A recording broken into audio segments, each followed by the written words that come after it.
Assalamualaikum warahmatullahi wabarakatuh. Selamat datang di video pembelajaran laju reaksi untuk kelas 11 dan materi untuk video kali ini yaitu tentang teori tumbukan dan faktor-faktor yang mempengaruhi laju reaksi. Selamat menyaksikan.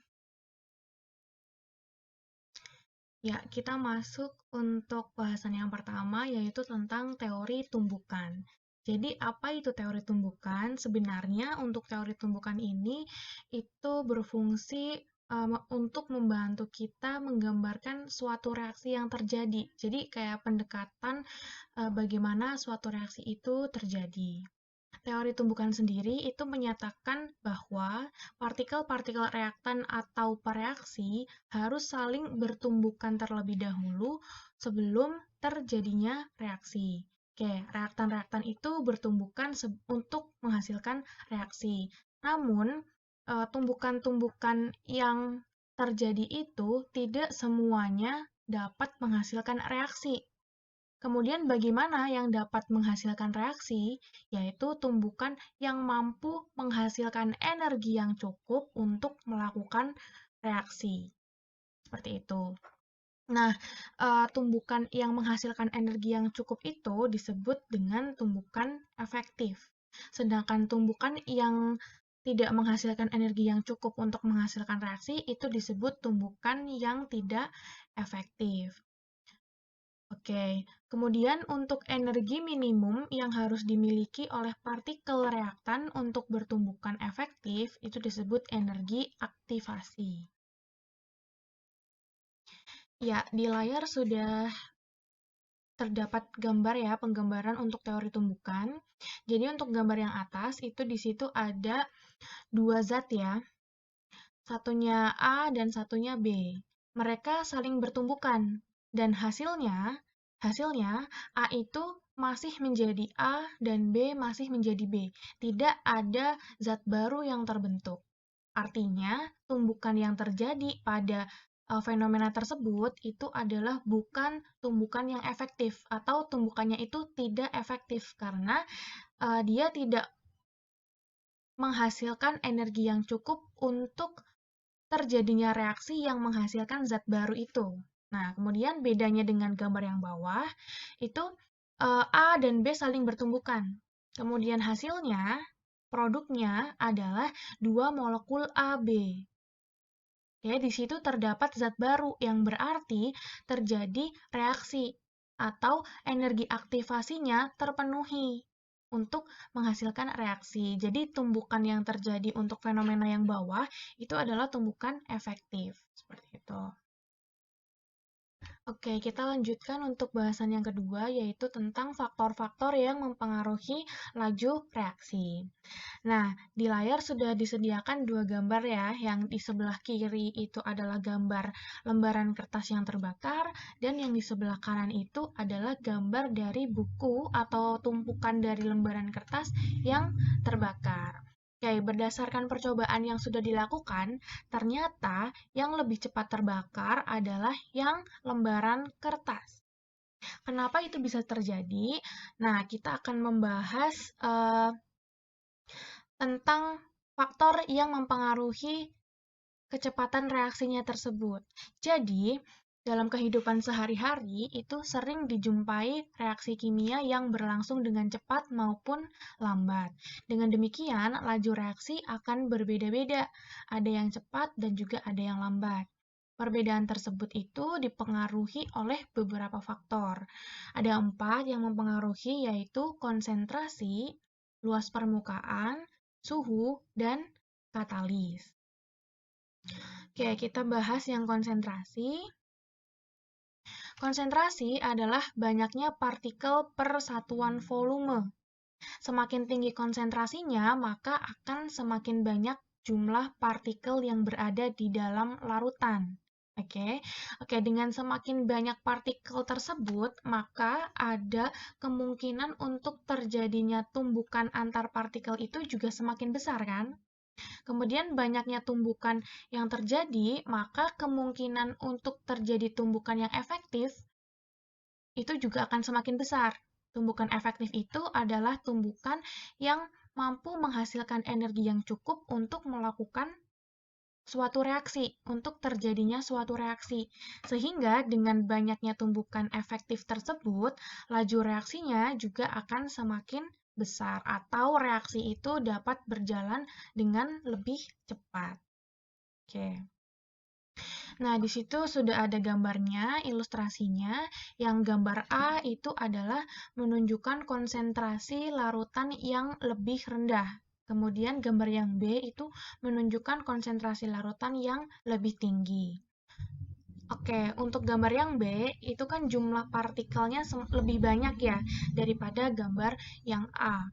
Berarti untuk bertumbukan atau jumlah tumbukan yang mungkin terjadi itu juga akan semakin banyak daripada yang A. Sehingga tumbukan efektifnya yang mungkin terjadi di B juga akan semakin banyak dibandingkan dengan yang A.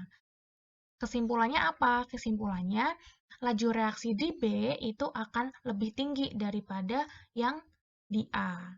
Itu karena tumbukan efektif di B itu lebih banyak daripada yang A. Sehingga energi yang dihasilkan untuk melakukan suatu reaksi itu semakin besar yang di B. Kemudian untuk faktor yang kedua yaitu luas permukaan. Oke, pada reaksi yang reaktannya itu terdapat di dalam fase padat, laju reaksi itu dipengaruhi oleh luas permukaan. Benda padat dengan massa yang sama, semakin kecil ukurannya, maka artinya itu adalah luas permukaan sentuh materi tersebut adalah semakin besar. Contohnya ada suatu kubus. Kubus dengan ukuran 1 kali 1 kali 1, ya. Kemudian untuk menghitung luas permukaan sentuhnya itu adalah 6 kali sisi kan ya. Kita bisa hitung di situ 6 dikalikan sisinya adalah 1 cm, kemudian dikalikan sisi lagi 1 cm, maka luas permukaannya adalah 6 cm persegi. Kemudian apabila kubus itu dipotong menjadi 8 bagian, maka per bagiannya itu sisinya adalah 0,5 cm. Ya, dan itu akan menghasilkan 8 kubus.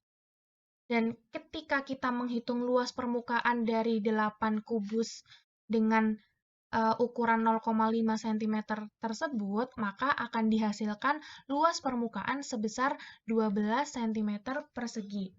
Oke, di situ terdapat perbedaan luas permukaan yang cukup signifikan.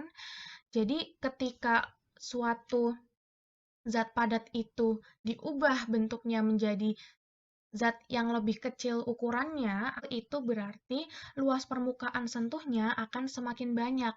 Artinya, tempat terjadinya reaksi itu semakin banyak, sehingga reaksi itu akan lebih cepat terjadi.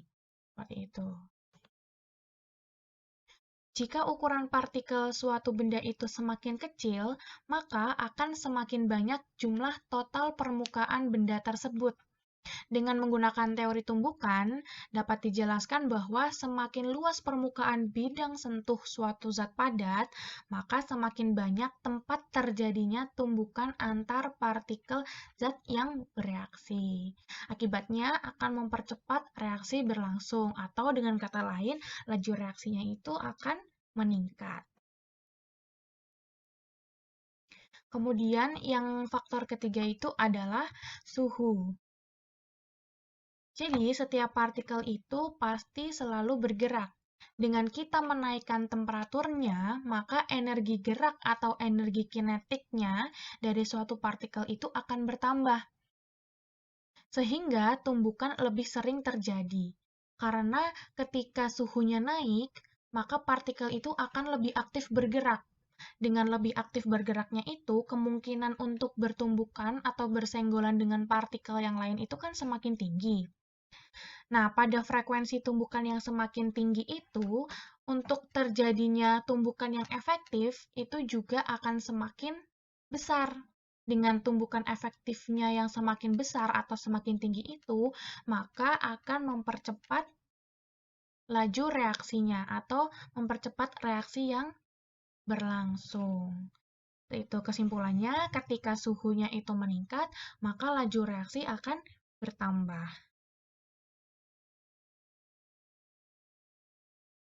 Ya, di situ sudah ada penggambaran dari reaksi yang terjadi pada suhu tinggi dan reaksi yang terjadi pada suhu rendah. Oke, pada suhu rendah, partikel itu bergerak lebih lambat daripada yang suhunya tinggi. Karena partikelnya bergeraknya lebih lambat, maka untuk kemungkinan bersenggolan atau bertumbukan dengan partikel lain itu semakin sedikit daripada yang suhu tinggi, karena partikelnya bergerak cepat. Bergerak cepat untuk mengalami tumbukan itu semakin besar. Nah, dengan begitu, dengan tumbukan yang pada suhu tingginya ini semakin besar, kemungkinan terjadinya tumbukan yang efektif juga akan semakin besar. Tumbukan efektifnya itu semakin besar, maka reaksi juga akan berjalan dengan lebih cepat atau laju reaksinya meningkat. Kemudian faktor yang keempat yaitu tentang katalis. Katalis adalah suatu zat yang dapat mempengaruhi laju reaksi tanpa dirinya mengalami perubahan yang kekal. Jadi, katalis ini bisa saja mengalami perubahan ketika suatu reaksi berlangsung, atau katalis ini terlibat dalam reaksi yang sedang berlangsung.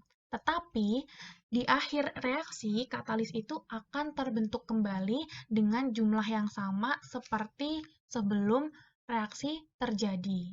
Itu. Apabila katalis tersebut itu mempercepat laju reaksi, maka dikenal dengan istilah katalisator. Kemudian, apabila katalis itu memperlambat laju reaksi, itu dikenal dengan istilah inhibitor atau katalis negatif. Namun, yang sering terjadi itu adalah istilah katalis digunakan untuk zat yang mempercepat laju reaksi. Kemudian, bagaimana katalis itu dapat mempercepat laju reaksi? Sistemnya yaitu dengan menyediakan alternatif jalur reaksi dengan energi aktivasi yang lebih rendah dibandingkan jalur reaksi tanpa katalis. Kemudian dengan rendahnya energi aktivasi pada reaksi yang menggunakan katalis, maka reaksi tersebut akan memiliki laju reaksi yang lebih cepat. Oke, dapat kita ketahui ya, untuk melakukan suatu reaksi, itu membutuhkan energi minimal. Energi minimal itu disebut dengan energi aktivasi atau simbolnya adalah EA. Di grafik, kita gambarkan energi aktivasi itu adalah sebesar ini. Ini energi aktivasi tanpa katalis. Kemudian, ketika suatu katalis itu diikutsertakan dalam reaksi, katalis akan memberikan jalur alternatif di mana energi aktivasinya itu lebih rendah. Atau dengan kata lain, katalis itu menurunkan energi aktivasi reaksi. Nah, yang ini adalah energi aktivasi reaksi dengan menggunakan katalis. Oke, kita bisa melihatnya ya bahwa perbedaan dari energi aktivasi yang menggunakan katalis dengan yang tidak menggunakan katalis itu sangat signifikan. Ibaratnya seperti ini. Ketika kita akan melakukan suatu reaksi, kita membutuhkan energi sebesar EA. EA yang tinggi itu ya. Maka kita harus mengumpulkan energi sebesar itu untuk melakukan reaksi. Syarat reaksi terjadi. Oke, dengan energi sebesar itu, kita membutuhkan waktu yang lama untuk mengumpulkannya. Kemudian ketika katalis datang, energi aktivasinya menjadi lebih kecil, sehingga untuk mengumpulkan energi aktivasi yang lebih kecil itu membutuhkan waktu yang lebih sebentar daripada yang sebelum digunakan katalis. Dengan begitu, reaksi akan lebih cepat berlangsung. Atau di sini kesimpulannya adalah dengan semakin kecilnya energi aktivasi, maka laju reaksi itu akan semakin cepat. Nah, kita balik lagi ke slide yang ini. Tadi kita sudah mempelajari tentang teori tumbukan dan faktor-faktor yang mempengaruhi laju reaksi. Ada 4 faktor, yaitu faktor dari konsentrasi, faktor dari luas permukaan, suhu, dan katalis. Kemudian dari fenomena pembakaran lembaran kertas dan buku ini, bisa kita simpulkan bahwa sebenarnya faktor yang berpengaruh dalam fenomena ini adalah faktor dari luas permukaan. Karena jika kita perhatikan ya, ketika bukunya itu kita lepas lembaran-lembarannya, maka luas permukaan sentuh dari zatnya itu, dari bukunya akan lebih banyak daripada ketika kita menjadikannya itu tetap buku. Ketika lembaran-lembaran, luas permukaannya itu akan semakin banyak, dan ketika dibakar, maka yang akan cepat mengalami reaksi pembakaran adalah yang berbentuk lembaran-lembaran. Seperti itu. Ya, mungkin sekian yang dapat saya sampaikan tentang materi laju reaksi, teori tumbukan, dan faktor-faktor yang mempengaruhi laju reaksi. Kurang lebihnya saya mohon maaf. Terima kasih bagi yang sudah menonton. Wassalamualaikum warahmatullahi wabarakatuh.